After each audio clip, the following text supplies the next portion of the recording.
Flat कभी नहीं लेना चाहिए सर, ये लाइबिलिटी है। दो तरह के फ्लैट होते हैं, एक लाइबिलिटी वाला फ्लैट होता है, एक एसेट वाला फ्लैट होता है। समझाता हूं, 90% लोग जो फ्लैट लेते हैं वो लाइबिलिटी वाला फ्लैट होता है। 90% लोग, आज आपकी आंखें खोल दूंगा अगर ध्यान से समझ गए मेरी बात तो, आसान भाषा में समझा रहा हूं, समझना। 90% लोग जो फ्लैट लेते हैं वो लाइबिलिटी फ्लैट होता है। आपकी जिंदगी खराब कर देगा वो फ्लैट, और खराब करता है। और जब तक आपको एहसास होगा आपके हाथ में कुछ नहीं बचेगा, सारा पैसा जा चुका, बैंक ले जा चुका होगा, पैसा आपका लूट चुका होगा, खसोट खून निचोड़ चुका होगा बैंक आपका पैसा। देखो क्यों नहीं लेना चाहिए फ्लैट, लाइबिलिटी परेशान करने वाला फ्लैट होता है। देखो फ्लैट में जनरली लोग 20 साल की ईएमआई वाला लोन लेते हैं, यानी कि आपका अपना फ्लैट होगा वो 20 साल बाद, तब तक तो बैंक का है। जब तक वो फ्लैट आपका होगा उसकी कंस्ट्रक्शन क्वालिटी पुरानी हो चुकी होगी, उसका डिजाइन पुराना हो चुका होगा, यानी कि 20 साल बाद अगर आप उस फ्लैट को बेचने जाओ सर बिकेगा नहीं। क्यों? आज के टाइम में दिल्ली एनसीआर के पास एक एरिया है इंदिरापुरम, इंदिरापुरम में सर 20 साल पुराने फ्लैट्स हैं। जाकर के देखोगे ना वहां रहने का मन नहीं करेगा। क्यों? बिल्डिंग जर्जर हो चुकी है एक तो वो, प्लस हॉल का डिजाइन ऐसा है, रूम का डिजाइन अलग है, बैल्कनी का डिजाइन ऐसा है, पसंद ही नहीं आएगा। और आज के टाइम पे जो फ्लैट्स बन रहे हैं वो पसंद आएगा आपको। इसका मतलब जो आज के टाइम पे जो फ्लैट्स बन रहे हैं जिस डिजाइन के, सर 20 साल बाद क्या वही डिजाइन चलेगा? नहीं। अच्छा, आप तोड़वा भी नहीं सकते उसको, परमिशन नहीं है। ऊपर वाला गली आएगा, नीचे वाला गली आएगा, ये क्या हल्ला करो, कुछ कर नहीं सकता, वैसे ही रखना पड़ेगा। प्लस फ्लैट्स की डिमांड कभी कम नहीं होगी, फ्लैट्स की सप्लाई हमेशा ज्यादा रहेगी लोगों की नीड से, हमेशा। और जिस चीज की सप्लाई हमेशा ज्यादा रहेगी सर उसकी सिर्फ वैल्यू नहीं होती। सर जमीन लिमिटेड है, बिल्डिंगें लिमिटेड नहीं है। सर आज के छोटे शहरों में भी बिल्डिंगें बननी शुरू हो गई हैं।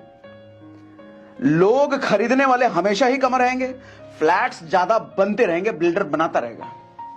तो इसलिए आपको बेचने में ना हमेशा दिक्कत आएगी। फ्लैट अगर आप अपने फ्लैट को 10 साल 12 साल बाद बेचने जाओ, हमेशा दिक्कत आएगी, नहीं बेच पाओगे सर, क्या पता लॉस में बेचना पड़े। इसलिए फ्लैट का डील अच्छा नहीं है, फ्लैट लेना ही नहीं चाहिए। अच्छा, कौन सा फ्लैट लेना चाहिए वो भी बताऊंगा आगे। लोग नेक्स्ट जनरेशन के लिए घर लेते हैं और घर को फ्लैट समझ लेते हैं, फ्लैट को घर समझ लेते हैं, वो रहेगा नहीं नेक्स्ट जनरेशन तक। और एक सबसे बड़ा ट्रैप जो फ्लैट लेते हैं लोगों नहीं पता होता है, सर अगर आपने 1 करोड़ का फ्लैट लिया है ना तो 10,000 रुपए 12,000 रुपए मेंटेनेंस उसका लगता है। मेंटेनेंस क्या? स्विमिंग पूल है, जिम है, क्लब है। 99% लोग कभी इस्तेमाल नहीं करते। शुरुआत के 10 दिन इस्तेमाल करते हैं, उसके बाद जिंदगी में कभी इस्तेमाल नहीं करते, लेकिन हर महीने देना पड़ेगा उसका, हर महीने देना पड़ेगा। सर 10,000 रुपए महीना अगर एसआईपी में डाल दिया होता ना सर, 31 करोड़ रुपए बन जाते हैं 40 साल बाद। 31 करोड़ रुपए 40 साल बाद एसआईपी 15% के हिसाब से, यानी कि 31 करोड़ रुपए वो ना यूज करने वाले क्लब में फूका, जो ना यूज करने वाले स्विमिंग पूल में फूस दिया, ना यूज करने वाले जिम में फूका आपने। सर कभी सोचा है ऐसे? इसलिए कब कहता हूं कभी फ्लैट लेना मत। अच्छा अब सुनो, कौन सा फ्लैट लेना चाहिए, ध्यान से सुनो, ये भी बताता हूं कौन सा फ्लैट लेना चाहिए, ये बताता हूं। सर फ्लैट वही लेना चाहिए जो आपको सालाना कम से कम 5% कमा के दे। समझाता हूं, मान लो 1 करोड़ रुपए का आपने फ्लैट लिया, मान लो 1 करोड़ रुपए का फ्लैट आपका, तो 5% सालाना उस फ्लैट से आपकी कमाई होनी चाहिए। आपको कि 5% सालाना बहुत कम है, इन्फ्लेशन ही 7% है, फिर 5% क्या? सर फ्लैट में 5% इनफ इसलिए है क्योंकि फ्लैट में आप रह रहे होगे या फिर रेंट पे लगा रखा हो, वो यूज हो रहा है। जैसे बहुत सारे एसेट होते हैं, जैसे गोल्ड को आप यूज नहीं कर सकते, वो रखा रहेगा, वो शेयर में लगा रखा है, उसको यूज थोड़ी कर रखा रहेगा वो। लेकिन फ्लैट प्रॉपर्टी ऐसी चीज है जिसको आप यूज करते हो, ठीक है। 5% क्यों मैं कह रहा हूं अच्छा है वो भी अभी बताता हूं, ध्यान सुनो। सर 1 करोड़ के फ्लैट पे 5% का मतलब हुआ 5 लाख रुपए सालाना आपको वहां से इंटरेस्ट आना चाहिए, मतलब कमाई आनी चाहिए। यानी कि महीने का अगर देखो तो 40,000 रुपए मंथली आपको वहां से रेंट आना चाहिए।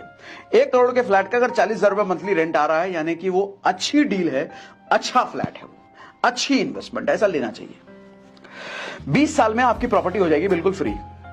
40,000 रुपए महीना अगर रेंट आ रहा है तो 20 साल में आपका आपने जितना दिया है उतना आपको मिल गया रेंट से। 20 साल बाद फिर प्रॉफिट ही प्रॉफिट है।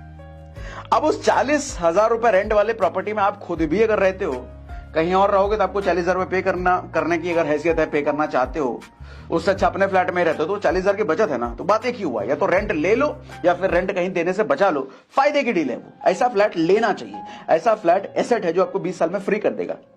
लेकिन 1 करोड़ का फ्लैट ले लिया, पता चले 10,000 रुपए रेंटल वैल्यू है, भैया ऐसा फ्लैट ना लेना, ना ना ना ना ना, वो सर का दर्द है, वो गरीब कर देगा, वो पैसा नहीं छोड़ लेगा, वो ऐसा ना।